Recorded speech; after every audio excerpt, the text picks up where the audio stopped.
Well, welcome to what it was likely to be our final lecture on Mora Nevuchim, on the guide for the perplexed, or the guide of the perplexed. Again, I've been using this entire time this version, the Shlomo Pinis edition. So that's what I'm referencing when I say page names. We are about to study the last chapter of the last section, and I must say it's with a heavy heart that we approach the end of the study together. It's been an incredible opportunity for me, an incredible learning experience. And every person that joined and participated and asked questions and gave comments, it really gave me the opportunity to really try my best to understand what Rambam is trying to teach us. So it's been wonderful. But let's do this chapter. There's of course a lot here, and of course my cat wants to join. But the term wisdom. So Rambam ends his book with a little discussion of what it means. Chachma. What does chachma mean? The Hebrew word chachma, which means wisdom, generally translated as wisdom. It is applied in Hebrew in four senses. It's used in four different ways to refer to four different aspects of wisdom, four totally different types of wisdom. It is applied to the apprehension of true realities. That's one way, which have for their end the apprehension of him may be exalted, right? Often it refers to understanding things for the way they actually are, understanding the truth. When a person has wisdom, that person has attained knowledge, which gets him closer to the ultimate goal of the ultimate truth, which is, of course, apprehending as much as we can know about God, right? So examples where this term is used, chachma, to refer to this type of wisdom, it says, but wisdom, where shall it be found? And so on. It says, if thou seek her as silver, and so on. This usage is frequent. So that's one usage of the term chachma, which is understanding and apprehending truth, right? A person who is a chacham is a person who has achieved that. Then the second understanding is the term is applied to acquiring arts, right? Meaning a craft or a skill, right? Often the Torah uses the term chachamim to refer to those that have a skill, right? So whatever the art might be, every wise-hearted among you, all the women that were wise-hearted, it was referring to women that were skilled in, excuse me, in weaving garments, or an artist, or a sculptor who was skilled, or a carpenter who was skilled in building things, etc. So that's a second understanding of the term chachma. So the first one is achieving truth, achieving knowledge, scientific / philosophical knowledge of things that are the way they are. The second is a skill. A third is it is applied to acquiring moral virtues. Sometimes chachma is referred is wisdom in a moral sense, achieving a specific character trait or virtue that makes you a good person. And it's interesting, his example, and teaches elders wisdom is wisdom with aged men. For the thing that is acquired through mere old age is a disposition to achieve moral virtues. I'm not sure how much I necessarily agree with this, but it is interesting how the Rambam says this, that what we achieve as we get older is we achieve the desire to become a better person and have moral virtues, and that's wisdom. When we get wise, I don't think this is true for all people. It may be true for people like Rambam and maybe those that are good among us, is as we get older, we start to realize the folly of chasing after meaningless, passing, fleeting things, and we want to spend our times doing things that are more meaningful, more important things, and that is moral virtues, to be good. And then the fourth understanding, use of the term wisdom, is it is applied to the aptitude for stratagems and ruses. Sometimes it's used in a negative sense. A chacham is a wise guy who knows how to trick people, who knows how to get around the rules, who knows how to, convince people to do things that may not be in their better interest. So come, let us deal wisely with them. Like the language that Pharaoh used when he said, let's preempt these Jews that are among us. So rather than having them grow and take over our country, we'll will preempt them, will be smarter than them, will kill their baby infant boys so that they never achieve the power to overcome us, or things like that. According to this meaning, it says, and fetched thence a wise woman, meaning thereby she had an aptitude for stratagems and ruses, in the context in Shmuel where that story occurred. In the sense that it said they are wise to do evil, they are wise in evil ways. It is possible that the meaning of wisdom in Hebrew, that the meaning of the term chachma, wisdom in Hebrew, indicates, I'm at the top of page 633 now, indicates aptitude for stratagems and the application of thought in such a way that the stratagems and ruses may be used in achieving either rational or moral virtues, or in achieving skill in a practical art, or in working evil and wickedness. In other words, chachma means wisdom, right? And wisdom can be used to achieve any of these four ends. It can be used to learn a skill. You can use wisdom to teach yourself how to, build things, or how to be an electrician, or whatever, trade, or skill that it is that you want to have. It can be used to trick people. It can be used to learn philosophical and scientific truths, or it can be used to learn how to be a better person. So wisdom can be used in any of these four ways. Now, it has accordingly become plain that the term wise can be applied to one possessing the rational virtues, to one possessing the moral virtues, to everyone skilled in a practical art, and to one possessing ruses and working evil and wickedness. The corollary is obviously true. If wisdom could mean that, then when we call someone wise, we can mean any one of these four things. If you say, oh, that's a wise man, you could be referring to any of these four qualities, at least in its Hebrew use. And in English, I don't think you'd necessarily use the term wise if you're discussing somebody who has, say, a moral virtue. You'd call him a good person, a nice person, a friendly person. But regardless, in Hebrew, the term chacham is used to refer to that as well. Now, according to this explanation, one who knows the whole of the Torah in its true reality is called wise in two respects. One who knows and studied and learned the entire Torah, he's wise in more than one of these respects. He's in two of them, because in respect of the rational virtues comprised in the law, right? He's achieved and understands the things about the Torah which makes sense. Remember, the Rambam has been telling us this entire book that the Torah, if you understand it properly, it makes sense, right? It's rational, right? And in respect to the moral virtues included in it, and that person has also achieved an understanding of how to achieve those moral virtues that the Torah teaches us to achieve and live by. But since the rational matter in the Torah is received through tradition and is not demonstrated by the methods of speculation, right? Even though, but because in the Torah teaches us true ideas, right? So, for example, the idea of monotheism, the ultimate truth in the Rambam's scheme, right, is the idea that there's one creator, right? That creator is the ultimate oneness. Now, that idea is told to us in the Torah, and it said there is one God, period, right? It doesn't give us the whole philosophical explanation of how you know there is one God, right? How do we come to this knowledge? How do you prove it? How do you disprove it? How do you like it? How do you not like it? It doesn't tell us any of all those ideas. It just tells us that it's true. So therefore, when one learns the Torah, one can accept the Torah in its plain, simple meaning without understanding its philosophical background, without understanding how we can prove these ideas.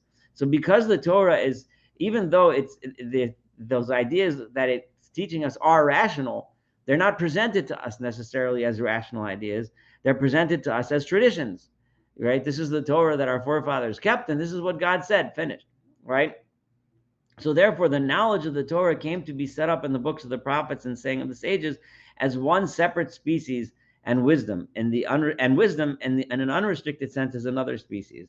Therefore, when the Chazal talk about Chachma, they often refer to Chachma, wisdom, on one side, and Torah, knowledge, on the other side. They often refer to a differentiation between the two, that there is a separation between Chachma and Torah. Now this is kind of a really important idea here, because the Rambam is telling us in Rambam's scheme, right? And one of the main themes of this book is that the two are not different things, right? There is no separation between wisdom, in other words, the knowledge which Rambam calls philosophy and science, etc., and Torah. They all are part of, they all make sense. They're all rational. They're all reasonable, right?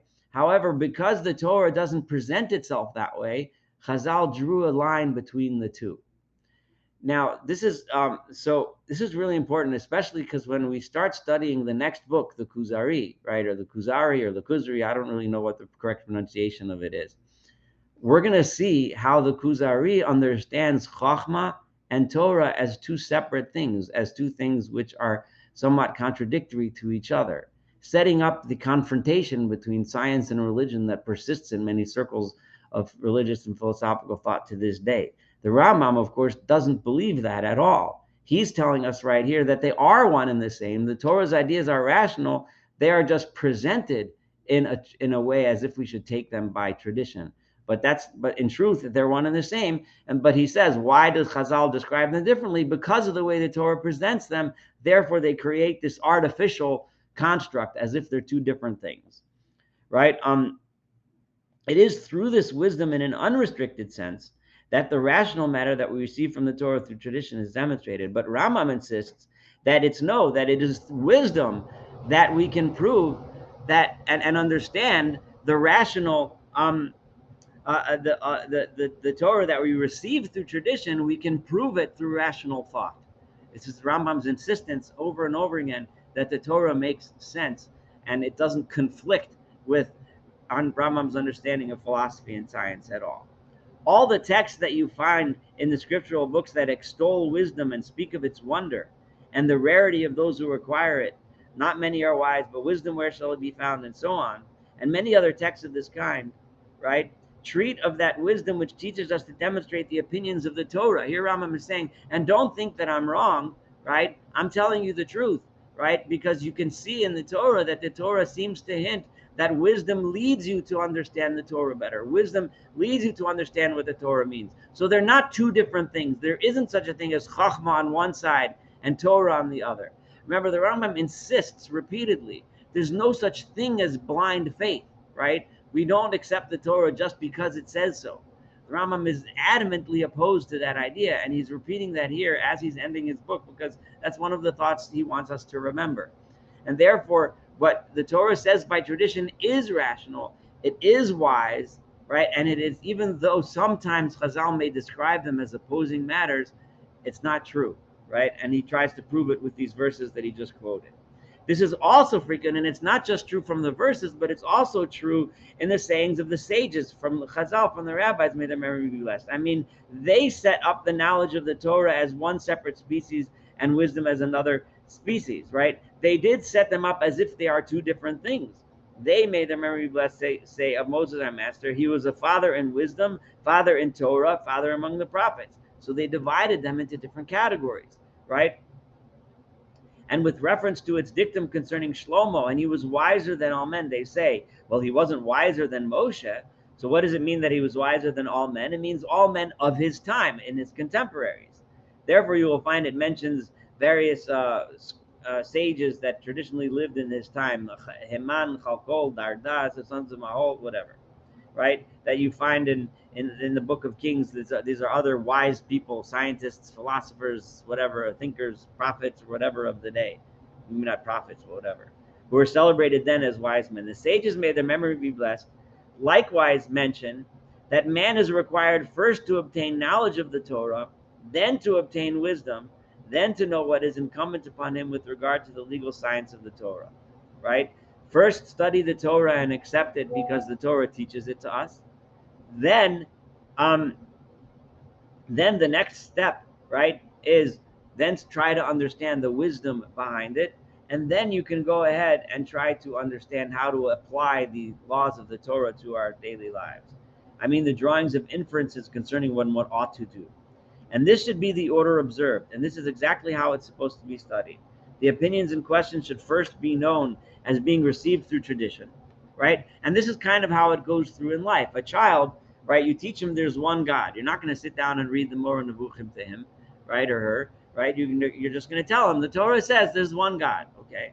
But hopefully then they should be demonstrated. But then as they get older, then you need to be able to answer those questions. How do you know there's one God? Maybe there's 10, maybe there's no God. How do you know? Why do you think that's true? Right? And you need to develop as time goes on and then demonstrate. And remember, the term demonstrate is very similar to what you and I today would say, scientifically prove it to me, right? Or prove it to me, or show it to me somehow through logic, through something that can show me that it's true. Then the actions through which one's way of life may be ennobled should be precisely defined. Now that you understand that there is a creator, now you can sit down and start saying, well, then why did he create the world? He created the world for a purpose. Remember, and this, I'm telling you now what Rambam has told us in the past many times. If there's a purpose, then we're here for a reason. What's that reason? To live our lives a certain way. How do we live our lives? And then you could start discussing the Torah, why the Torah makes sense as a way for us to live our lives, right? Which is really the way this book has been set up. This is what they, may their memory be blessed, literally say regarding man's being required to give an account with respect to these three matters in this order. When the Gemara talks about in famous Gemara in Masechet Shabbos and Masechet Shabbat, right? It talks about what's going to happen when we go upstairs and we have to answer, on that one day of judgment. We're going to have to stand and they're going to ask us questions how we lived our lives. And what are the things they're going to ask? The first thing they want to know is, have you fixed certain seasons for the study of Torah? Did you study Torah? In other words, did you receive the knowledge in its simple way as tradition, right? Then the next question, have you ratiocinated concerning wisdom? Have you thought about it? Have you seeked chachma? Have you delved further, right? Okay, so you were taught there's one God, but did you remain with your third grade level understanding of God your whole life? Or did you spend any time as you grew older and more wise and more intellectually mature thinking about it, right? And then the next thing is, have you inferred one thing from another? Have you then said, well, if there is a God, if there's a creator, then how am I supposed to live my life? What should I do with my time while I'm here? Have you done that? And Rambam skips a few things in there, but his point is there's other questions like, did you do business honestly, etc. But he's skipping them not because he's not ignoring them, because the purpose of him bringing this quote is to show the progression. That Chazal agreed that the progression goes that way. You study Torah, and encapsulated in this chapter, we're going to see is Rambam. He's in many ways he's summarizing what he's been telling us this entire book. This is how we go through life. We do at first accept things based on faith and tradition, but that's not enough. That's not okay. The next thing we need to do is study. We have to understand why our tradition teaches us these things. Do they make sense to us, right? Why should I follow that path? And then as they start to make sense to us, then we need to apply that to our lives and say, well, okay, if that's true, then how am I supposed to live? How is that supposed to change the way I act?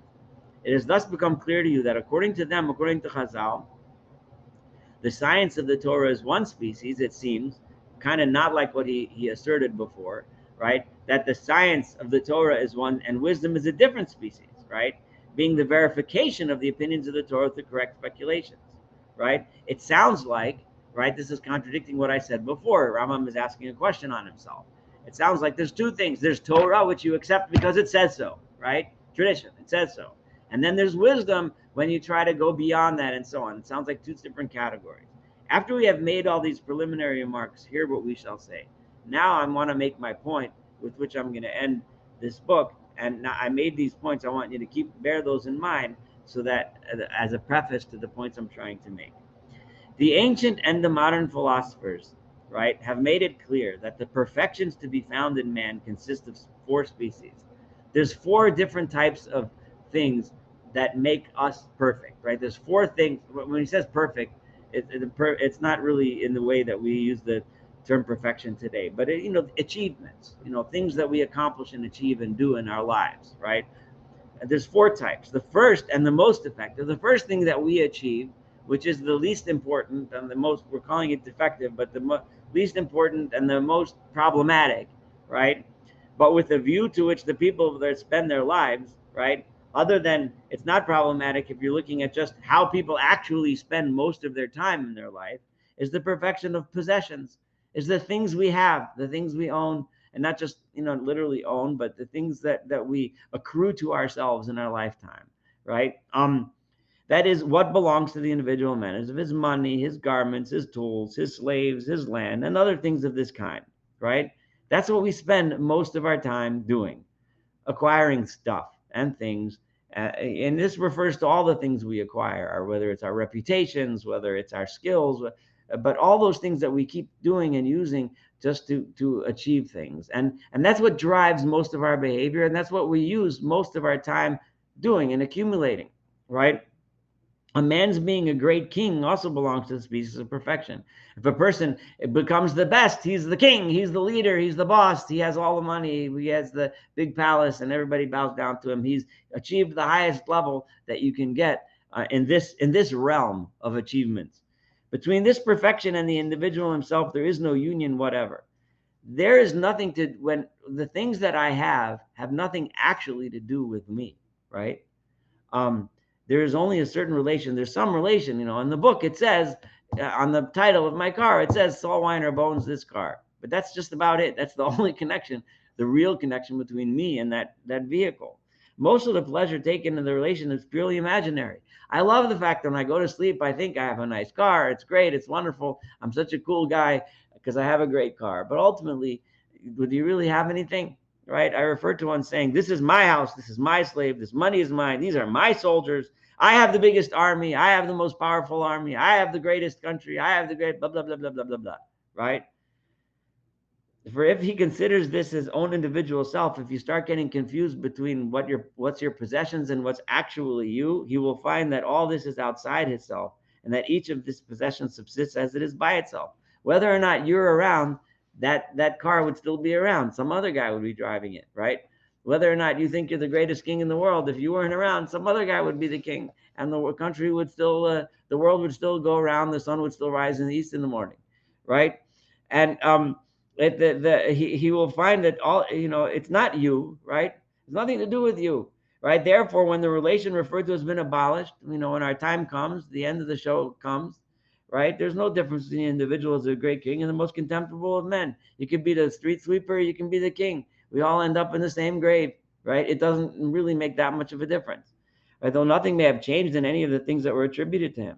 And all of your belongings, they're still going on. You're 6 feet under, and all that stuff that you thought was so wonderful that you had, they're still around. Some other guy has them now and making the same mistakes that you made. So the philosophers have explained that the endeavor and the efforts directed by man towards this kind of perfection are nothing but an effort with a view towards something purely imaginary. So the philosophers explain to us, right, that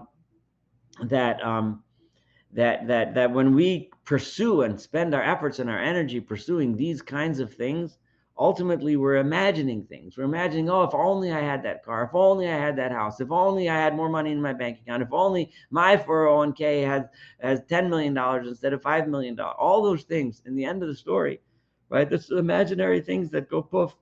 And even if those possessions should remain with him permanently during the whole of his life, even if there is no stock market crash, and even if your car doesn't break down, and even if your house doesn't get destroyed in a hurricane, right? Ultimately, he would by no means thereby achieve perfection in himself. The person himself hasn't become any better. But that's realm number one, according to the philosophers, in which we live our lives and expend our efforts. The second species has a greater connection than the first with the individual self. Has a little bit closer to us ourselves. What's the next thing? The guy who doesn't have the money, well, he's sitting in the gym 3 hours a day. He's drinking protein shakes, and he built up his muscles, and he has and his cholesterol levels are awesome, and he can make social media videos about how healthy he is and his healthy lifestyle and how strong his body is, and so on and so forth, right? Being the perfection of the bodily constitution and shape. I refer to that individual's temperament being most harmonious, right? Temperament here doesn't mean his personality. It means his physical temperament. His limbs well proportioned and strong as they ought to be. Neither should this be so you do exercise, you run, you lift weights, you eat the right foods, and you build a strong, healthy body, right? A little bit closer to your individual self than your car, right? But But neither should this species of perfection be taken as an end, right? For it is a corporeal perfection. That's a bodily thing, right? And does not belong to the man qua man. That doesn't make you a better human, right? What is it that we have that's special, right? This is qua animal, right? Animals have bodies too. They have big muscles and big teeth and big claws and whatever that animal has, big fins, right? Wings, right? And but for man has this in common with the lowest animals. This, it's nice, it's good, fine, be healthy, but that doesn't make you a better human being, right? Because that's not what makes you special as a human being. Moreover, even if the strength of a human individual reaches its greatest maximum, you're the strongest guy, you can bench press more than anybody else, right? It would not attain the strength of a strong mule. You can't beat a horse or a mule, right? They'll still be stronger than you, and still less the strength of a lion or an elephant, right? The elephant's gonna be bigger than you, right? So if that's your strength, there's limits to where you can go. The end of this perfection consists, as we have mentioned, in man's transporting a heavy burden or breaking a thick bone. He can carry a big load. It's nice, he can crack a heavy thick bone and other things of this kind, for which no great utility for the body may be derived. Ultimately, in the end of the story, he doesn't gain that much from these kinds. No great utility, nothing so wonderful. Yeah, it's a gain. It's nice. It's nice to be able to lift something heavy, but the bottom line is it's not so great. Utility for the soul is absence from this species of perfection. This kind of perfection, when people expend efforts for these things, right, you didn't perfect your soul. You didn't become any higher. You didn't become a better human being. The third species is a perfection that to a greater extent than the second species subsists in the individual self. What are we thinking now? So when we all think to ourselves, so what does give my life meaning, right? I work so hard, right, to make money so that I can afford the things that I want to have, and to varying degrees of success or lack of success, we achieve what we achieve, right? I work hard to be healthy and strong so that I can look good, I can whatever, I can feel good and so on. Okay, but then what's next? I'll be a good person, right? The next thing we all take pride in, which is nice, which is good. And the Rambam says is a little bit better. I help people, right? I do nice things for others, right? And this, it's a little bit more. This is the perfection of moral virtues, right? I'm a nice guy. I'm patient. I'm calm. I help people when necessary. I do the right things. I live a good life, right? It consists in the individual's moral habits having attained their ultimate excellence. Most of the commandments of the Torah, right, serve no other end than the attainment of this piece of perfection.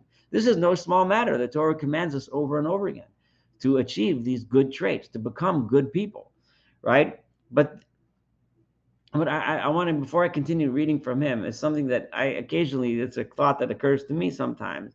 And that is that I do, and most of us do, feel really good. And we want to know that we spend our lives helping other people, right? But ultimately, when I help other people, that all I'm doing is helping other people, right? I don't mean to sound like I'm belittling it, because I'm not. Obviously, Rambam's not belittling it either. He's saying it's important. It is something that makes us good. But is that the end in itself, that we should all just be nice to each other? Or are human beings set up for something above that? Are we being nice to each other so that we can build a world in which we can rise somewhere to something? And that's the mystery that the Rambam right now is quoting the philosophers, right? But he's struggling with that mystery. Ultimately, if let's say the entire world, everyone was nice to each other, we all made sure that everyone had food and clothes and healthcare, and the economy was good, and everyone was nice to each other. We eliminate war. There's peace everywhere. Now what? That's the question that the Rambam is going to deal with as he ends the book. Now what? Okay, so where do we go from there? Now I'm going to give you a hint. The Torah tells us the land will then be full of knowledge, right? Knowledge of the Creator, right? So in other words, all that niceness to each other, right? And even the health that we worked on when we were trying to get a healthy body, and even the possessions that we worked on when we were trying to acquire possessions, all of those endeavors that we tried to achieve were supposed to build us towards something so that we can get somewhere, right? So, but I went a little bit ahead of myself. Now I'm going to come back down to the section number 3. This species of perfection is likewise a preparation for something else and not an end in itself.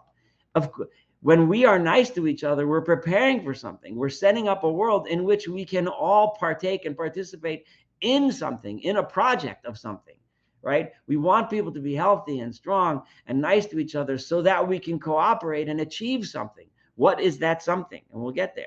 For all moral habits are concerned with what occurs between a human individual and someone else. So far, all of these things, all three of these categories, are referring to the things that socially happen between you and I, between all of us, right? This perfection regarding moral habits is, as it were, only the disposition to be useful to people. It's useful to human beings. Consequently, is an instrument for someone else, right? Ultimately, by being nice to that guy, he now has food to eat. He now has time on his hands, and he can sit down and do something, right? And we're going to get to what that is. For if you suppose the human individual is alone, acting on no one, because if you have a guy that's living completely on an island, there's no other human beings there at all. Who cares if he's a nice guy?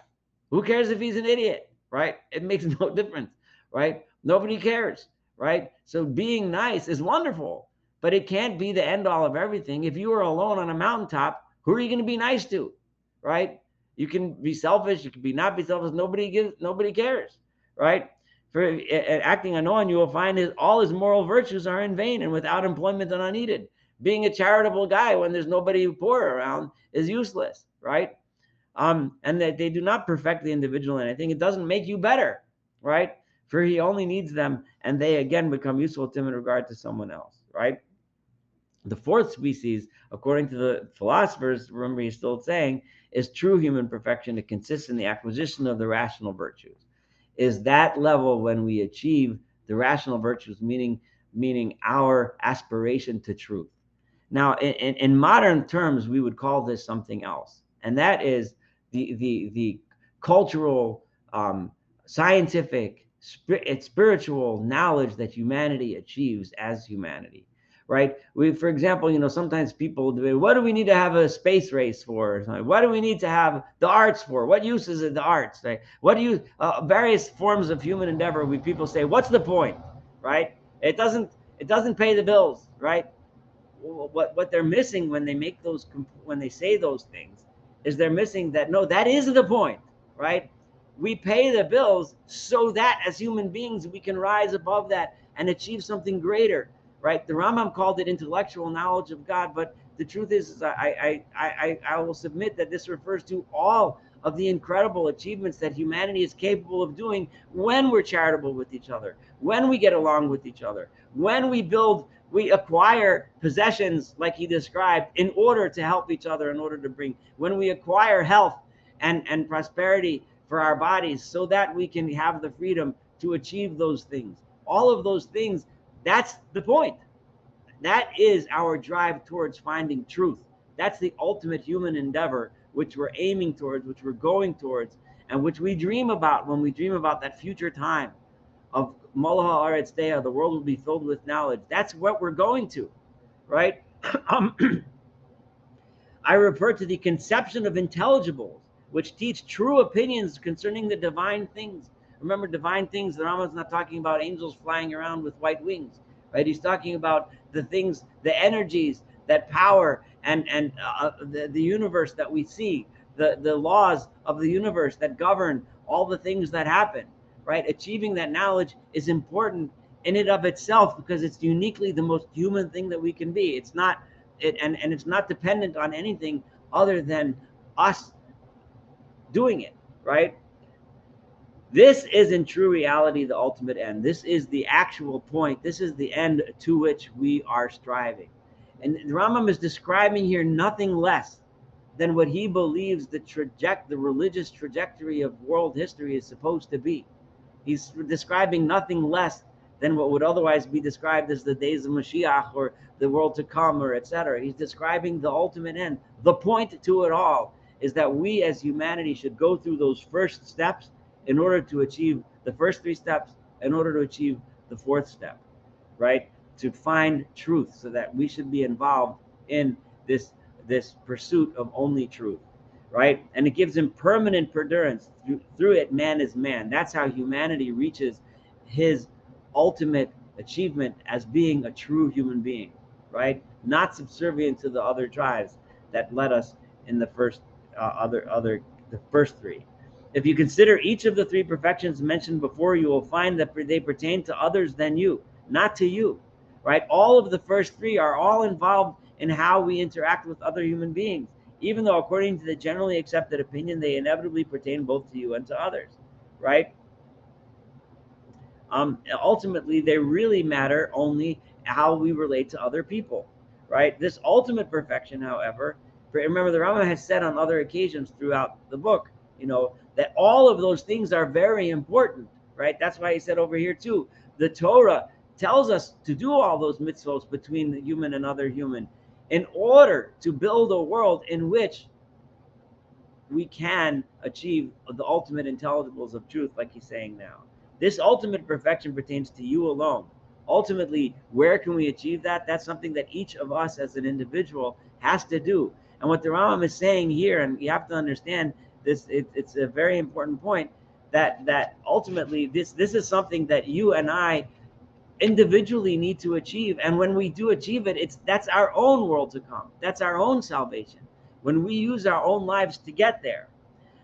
Therefore, you ought to desire to achieve this thing, which will remain permanently with you. This is permanently. This is eternity, right? And not worry and trouble yourself for the sake of others. Don't do it because you want to show everyone else how good you are, or not even to do other people favors. You're doing this in order to achieve intellectual perfection. That's the state where you're heading. Oh, you who neglect your own soul so that its whiteness has turned into blackness through the corporeal faculties having gained dominion over it. Woe is to you that forgets all of this and just simply focusing on your own body. As is said in the beginning of the poetical parables that have been coined for these notions, it says, my mother's sons were incensed against me. They made me keeper of the vineyards, but my own vineyard have I not kept, right? I've bothered with everything else, for everybody else, but I never bothered developing my own soul, right? It says on this very same subject, lest thou give thy splendor unto others and thy years unto the cruel. You waste your entire life, without ever attending to your own soul, your own emotional, spiritual development. The prophets too have explained to us, interpreted to us the self-same notions. And these things that I told you in the name of the philosophers, we find also in the Torah, right? From the prophets. Just as the philosophers have interpreted them. This idea is the same. This is a very good segue into the next book, because remember, as I told you, the Kuzari divides these two. He says the philosophers are on the other side, and the Torah is against the philosophers. The Rambam has them both saying the same thing, both giving us the same lesson. It's a very different approach, right? Clearly stating to us that neither the perfection of possession, nor the perfection of health, nor the perfection of moral habits is the perfection of which one should be proud or that one should desire. The perfection of which one should be proud and one should desire is knowledge of him may be exalted, which is the true science. Yirmiyahu, Jeremiah says concerning these four perfections, thus says the Lord, let not the wise man glory in his wisdom. And it's interesting because when you read Yirmiyahu, you start thinking, well, I just learned so much about wisdom. Wisdom, wise, is so important. Well, Yirmiyahu says, no, al yishalel chacham b'chachmato, right? A wise person shouldn't glory in his wisdom. Neither the mighty man glory in his might, right? Let not the rich man glory in his riches. All three of the first things. It's pretty a remarkable verse that Rambam is choosing here. But let him that glorieth glory in this, that he understandeth and knoweth me. Understanding and knowing the knowledge of God. Consider how he mentioned them according to the order given them in the opinion of the multitude. He mentioned them into the way people think. He asked someone, oh, the wise man, who is important? Says Yirmiyahu, no, that's not as important as the ultimate. Oh, well, maybe the mighty guy, he's important. No. Maybe the rich guy, no. The person who has knowledge of God, that's the one. Consider the greatest perfection in their opinion is the rich man. Below him the mighty man, below him the wise man. By the expression wise man, he means him who possesses the moral virtues. Here he's saying, Yirmiyahu is referring to wise in the sense of being a moral person. You can debate whether that's the right translation of the verse or not, but that's how the Rambam is looking at it. For such an individual is also held in high esteem by him. Everybody looks up to him because he's a wonderful guy. He does good things for others, right? To whom the discourse in question is addressed. Therefore, these perfections are arranged in this order.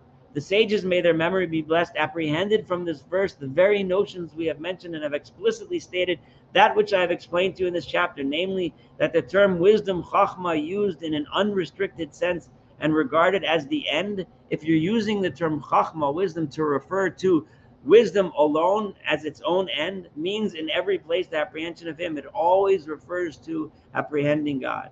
If you refer to chachma leading to something else, then you might be referring to knowing a skill or a craft of those other translations. That the possession of the treasures acquired and competed for, when we do go through our lives and achieve these things and we do acquire possessions, the purpose, right, by man and thought to be perfection are not a perfection. Those things are, when we think that they're the end in itself, they're not. And that similarly, all the actions prescribed by the Torah, I refer to the various species of worship and the moral habits that are useful to all people in their mutual dealings. They're very important, right? That all is not to be compared with this ultimate end and does not equal it, being but preparations made for the sake of this end. Here, verbatim, a text of theirs dealing with all these notions in Bereshit Rabbah. It said, our one scriptural dictum says, and all things desirable are not to be compared unto her. Another scriptural dictum says, and all the things that can desire are not to be compared unto her, right? So the expression things desirable refers to the commandments and good actions, while things you can desire refer to precious stones and pearls. Neither things desirable nor things that you can't desire are to be compared to her, meaning, which is, but let him that glory in this, that he understands and knows me, right?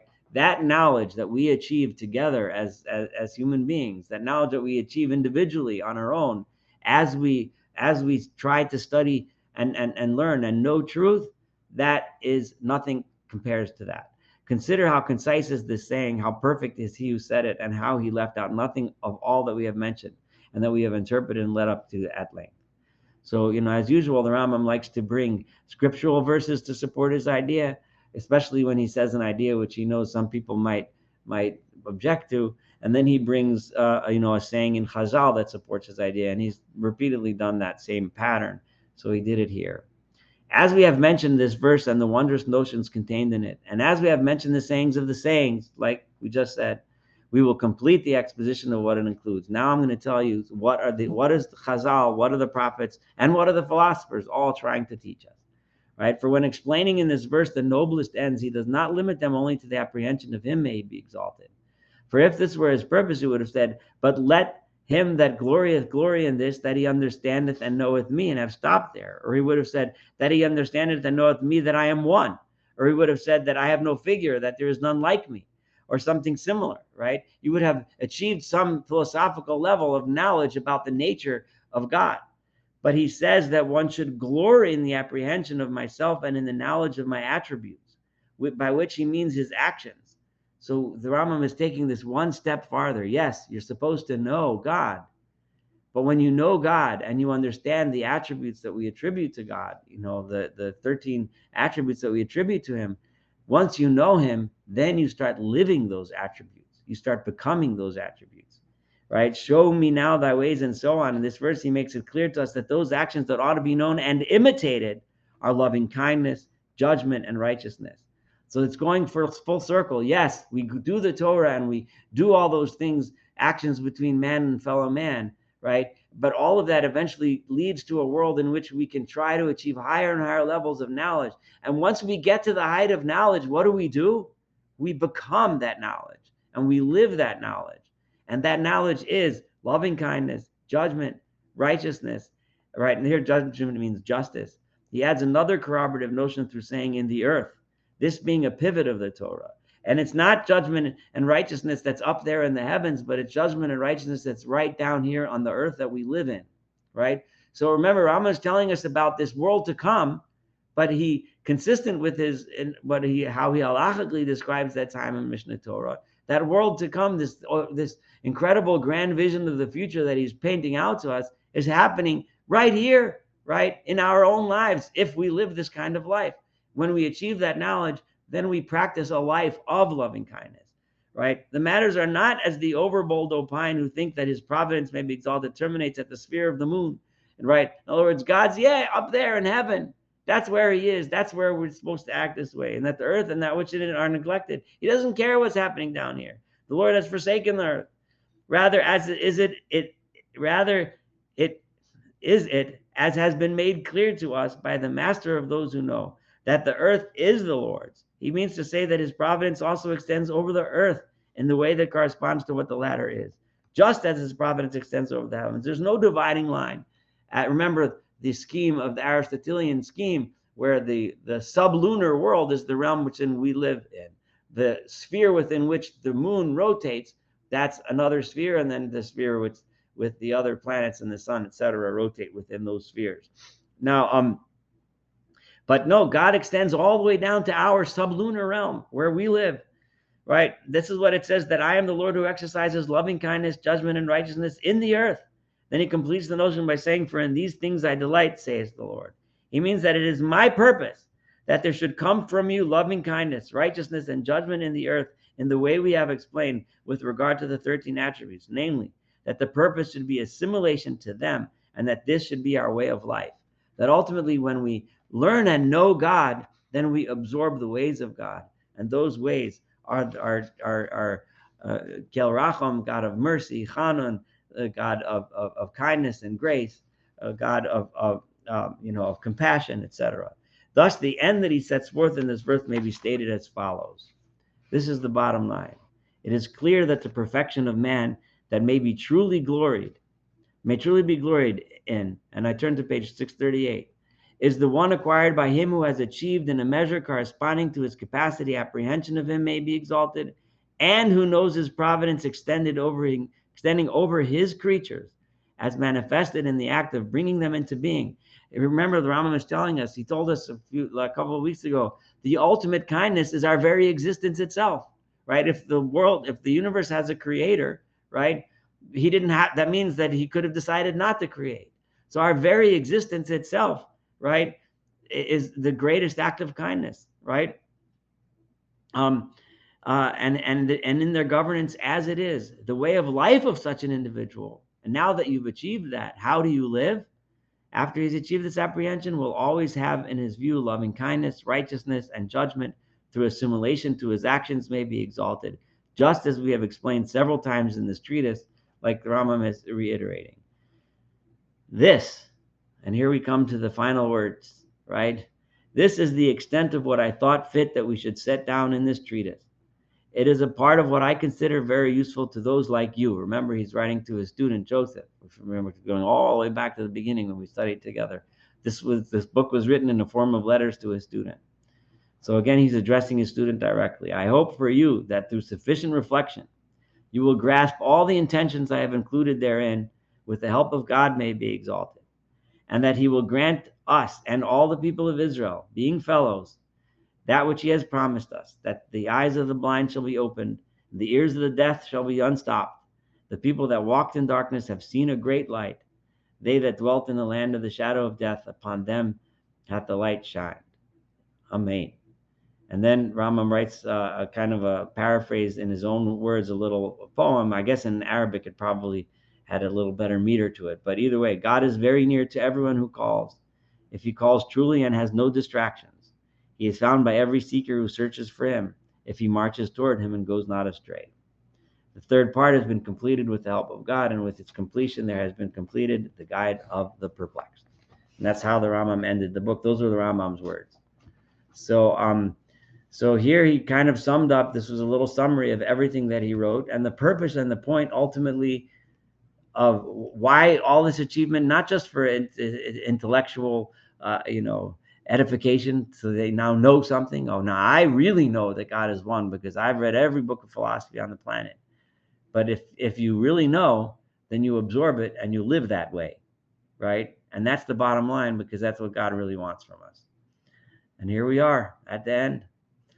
I'm ready to cry. I can't believe we made it here, but we did. And, yeah, thank you. All stuff to everyone. Guys, we still have a couple minutes for comments, reflections. You can fire away. Just the first verse of that poem is from Tehillim, no? Yeah. He was paraphrasing Tehillim. I think, but he wrote it in his own words. They wrote about it in the Goodman Lieberman book. But I'm sorry, my video just went a little haywire. I apologize about that. Yeah, I'm back on. Sorry about that. I would just like to add something that Billy and Leslie know. There's a mug awaiting for each of you, and specifically Jack and Martin. and Rabbi Goldman. I can send you a picture of it, but it's designed to celebrate this wonderful event. And if you would just email me, and I put my email address in the chat column, what your home address is. And I think you'll like to have it as a remembrance of tonight and the last 140 or so classes. Lectures. Yeah. It's Yes, really I need to get that email to get you my address. So Okay, where will did you put it? Where did you put it? in the chat section? It's in the chat, but it's also on the thread that announces the class. Oh, Okay, if you can, Leslie, if you can just send I'll me get it. forward it to me. Yeah. Thank you, Leslie. yes, Okay. and I was talking to my father earlier this morning about tonight being our final class, and I was saying I don't know like a Maimonidean way to have a celebration. Like, my father said to sit around with herring and kichel and make a l'chaim. That's not going to do it for the Rambam, So he said, well, maybe a very Maimonides, if we all would agree on a very Maimonidean appropriate charity and put some a donation together. I was thinking, and I'll take suggestions, but I guess the most Maimonidean thing I could think of right off the bat is, I mean, of course, the Rambam writes a lot, especially in Mishnah Torah, about charity, but one of the most famous things he's quoted for is when he says, that the best charity to do is to help somebody get on his feet, So a charity that helps provide like job training and things like that for people I think would be a very appropriate way for us to. So if people you can email me or send it in the chat, and if we can vote on one charity, we'll just put some money together, and thus, that'll be an appropriate way to celebrate our finish. Sounds amazing. So yeah, anyway, I will tell you that the next book we study together, it'll be on my YouTube channel and on the Yeshivas Elimelech website. I'll start a new thing for the Kuzari. The Kuzari is going to be very interesting. You'll see a lot of very, very different approaches to religion, to God, to Judaism than the Rambam. You'll see, though, that both of them were very, very well educated in the philosophies of the day and in Torah and in all these things. But each of them took very different paths, and I think we're going to learn a lot. And as we go through the Kuzari, it'll be inevitable that we're going to see, stark differences. And one of the things that I'm not going to shy away from pointing out is how some of those differences are reflected in different approaches to Judaism to this day, and how those two streams are both strongly reflected in Judaism to this day. But I really think everyone will enjoy it. I hope you do, and if not, you'll tell me, I guess. But it's going to be different, but it'll be fun. All right. Anyway, thank you. I really appreciate everybody, and this was wonderful. This is one of my proudest achievements. So thanks for being here with me. Mazel Thank tov. you for Thank leading you all so of us. Yeah, it's You're great. welcome. Bye-bye. That was tough. Thank you.